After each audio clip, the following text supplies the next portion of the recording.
కాణిపాకం వరసిద్ధి వినాయక స్వామి ఆలయానికి పోటెత్తిన భక్తులు దర్శనానికి సుమారుగా 4 గంటల సమయం.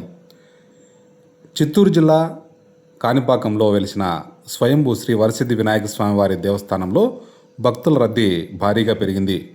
ఈ నేపథ్యంలో భక్తుల సర్వదర్శనానికి సుమారుగా 4 గంటల సమయం పడుతున్నట్లు అధికారులు తెలిపారు.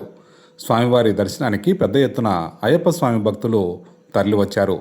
భారీగా వాహనాలు రావడంతో భక్తులు ఆలయానికి పోటెత్తారు.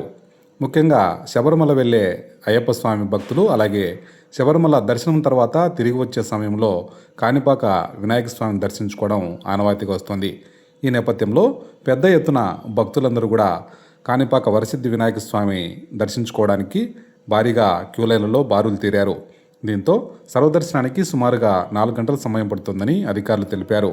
ఈ నేపథ్యంలో భక్తులకు ఎలాంటి ఇబ్బంది లేకుండా సర్వదర్శనం క్యూలైన్లలో సామాన్య భక్తులకు ప్రాధాన్యం ఇస్తూ ఆలయ అధికారులు అన్ని ఏర్పాట్లు చేపట్టారు. భక్తులు సమన్వయం పాటిస్తూ ఓపికగా స్వామివారిని దర్శించుకోవాలని అధికారులు సూచిస్తున్నారు.